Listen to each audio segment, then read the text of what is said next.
Welcome to the Ben Daniel Podcast, where we're calling a spade a spade. Great to be here with you guys today. You can't make this up.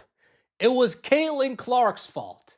The reason why the fist on the throat got the reaction that it got, because Caitlin Clark, because she's a drama queen, because she embellishes calls, not because Alyssa Thomas put her fist on Caitlin Clark's throat, not because Alyssa Thomas put her knee in Caitlin Clark's groin, not because everybody saw what transpired and said, whoa, no foul, no flagrant foul, no common foul, a play on. Interesting. But leave it to Shanae Ogwumike. Leave it to Shanae Ogwumike to somehow make this Caitlin Clark's fault. You can't make... Let's get right into it, shall we? Like the video, hype the video. Let me know your thoughts in the comment section below and subscribe to the channel. That would mean so much to me. Quote, when narratives are created based off of a freeze frame, that can create a huge problem. The league was reacting to the optics of that image. So, Shanae, the league wasn't replaying that play over and over again. The league wasn't seeing that play take place over and over again. Seeing the angles without freezing it, without slowing it down.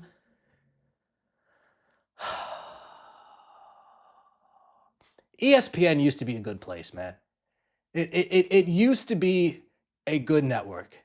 Now it's just a bunch of shills and fools and narrative-driven talking pundits that are just bought and sold by whatever agency or corporation that they're controlled by. Let's get right into it.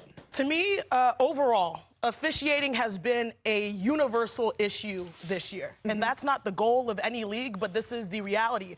And when you think about the imperative to call more fouls, we're seeing the highest scoring season ever in WNBA history. That's largely because they're calling more fouls, right? Games are no longer 2 hours, they're 2.5 hours long. So you're seeing that there's an imperative to call more fouls, but there's still a lack of situational awareness or a lack of control of the game by the refs. You can call fouls, but is it dictating how one game is played from the other? Because you can see one game where one is super physical and one where people are dropping 50.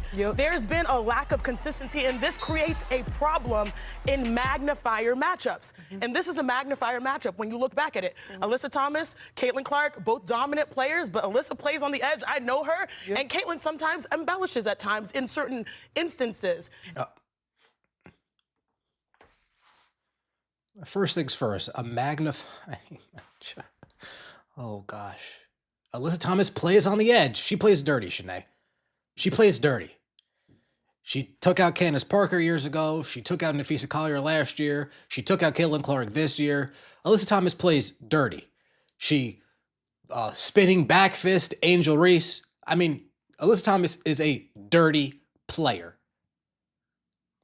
She doesn't play on the edge. She plays dirty, slimy, grimy, because she's got no talent. She's got no skill. So she needs to make up for it with her physicality and playing dirty.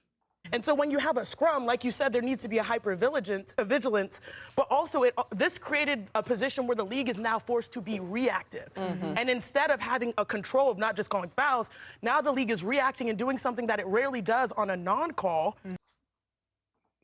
Yeah, because the officials suck and they got it wrong. And instituting a suspension. And to me, that was unique. But I'll lastly say this, because that largely happened because of the optics. In game flow, if you're watching in game speed, I was watching in game speed, I didn't really notice too much because people hit the ground all the time. Yeah, there were 3 bodies hovering around her, Shanae. There were 3 bodies hovering around her, Shanae. During the game, well, Caitlin Clark fell down, Alyssa Thomas fell on top of her. Oh, okay, let's move on. And then you actually see what transpired in the scrum. Well, what transpired in the scrum transpired in the scrum. But then when narratives are created based off of a freeze frame, that can... It wasn't based off a freeze frame. It was based off of a replay. Create a huge problem, and I do think that the league... In slow motion. Yes, the league was reacting to the optics of that image. That was just what Tibbetts was saying, right? Yeah, like if you walk by me and I'm doing this, Sydney Colson, by the way, ex-teammate of Kayla. They brought Sydney Colson on the panel to say, hey, an ex-teammate of Caitlin Clark, she doesn't think this is a flagrant foul, so why does everybody else think that this is a flagrant foul? Sydney Colson, the one who went up behind Caitlin Clark trying to put you know what and you know who? Yeah, Sydney Colson. Yeah, great teammate too. But then if you play it faster Trying to bump and grind on Caitlin Clark. and you see I was actually doing this. Right. To move And Caitlin Clark said, dude, I don't play like that. my nose, it looked different in freeze frame. But the bigger picture issue here is that, like, in that situation, if you're watching it in real time, both players who are known to make their issues known got up and kept going. That was my and so thing. that Caitlin Clark didn't just get up and kept going. She fucking looked at the referee like, dude, are you going to call a foul, Angelica, or are you going to be the Joker in the apartment doing ballet in the bathroom? That's why I have a problem, because if you're looking at the reaction even to this day, it breaks my heart, because players, even in Alyssa Thomas's caliber, whether you think she did it intentionally or not, she's dealing with a heightened level of vitriol right now based off of what this situation created, and that doesn't sit well with me. Yeah, because she put a fist in Caitlin Clark's throat, dude. That's why. The league could really handle this better in real time and figuring out how we want more points, we want more fouls. Oh, shut up. Oh, shut up, Shanae. Knee and groin, fist and throat. Does that look like Caitlin Clark just got up? Nope, doesn't look like she just got up to me. Doesn't look like she just got up to me.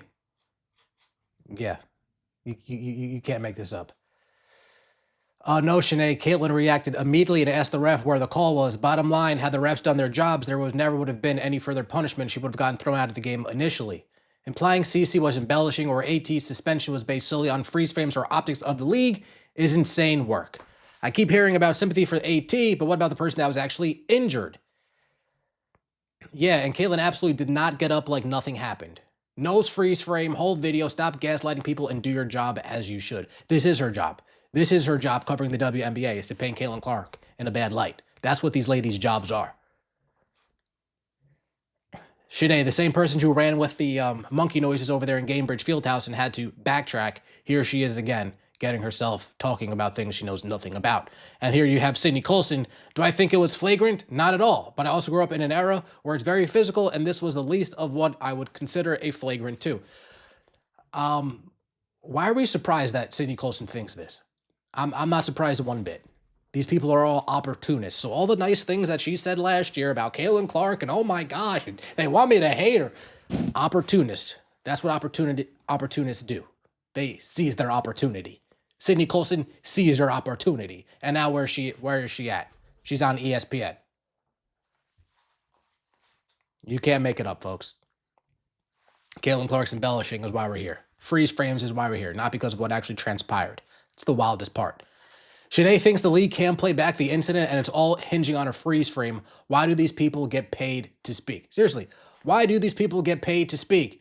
And let me just point this out here. We have Amber Cox, of course, Amber Cox, Amber Chickenpox Cox. To paraphrase Shanae, she didn't move the needle. Well, Amber, to paraphrase Shanae, she was embellishing. Again, folks, there's a club and Caitlin Clark's not in it. It is what it is. There's a club, and we ain't in it either. Remember when Shanae created a narrative based on just people on Twitter claiming that fans in Gamebridge Fieldhouse were yelling slurs at Angel? Yep, can't make this up. Insinuating the only reason AT's consequences from this play were because of optics, not the fact that she needs DC in the groin and punched her in the throat, is extremely condescending and dangerous. Every time black people put pressure on Shanae, she starts spiraling. Yeah, that's true too. That's true too. If this was the other way around, they would say she's a dirty player and harassment that you wouldn't want on your worst enemy to deal with. There's too many angles. The full video is worse than the freeze frame, by the way. That's David Echold. I believe that's an Iowa Hawkeyes insider for 24/7 Sports. Yes, he is. I'm so bothered by this. Shanae jumped on the disproven narrative that there were monkey noises at games perpetuated by Sky fans on social media with not a shred of proof. She reported it as fact, but here she is worried that we saw what is creating the wrong narrative. Yeah, folks, I mean, what transpired, transpired. Whether it's in freeze frame, slow-mo, reverse, fast forward, upside down, inside out, whatever. What transpired, transpired. If there's dirty plays taking if there's dirty stuff taking place underneath the huddle, and a person gets their fucking fist jammed into another player's throat, well, the league will go back and retroactively fine that player. The NFL goes back and actively fines players all the time, whether it's lowering the crown of the helmet, illegal hits, whatever the case may be. It happens in the NFL all the time, Shanae, but you don't watch sports. You watch the NBA. You watch the WNBA. You don't watch sports.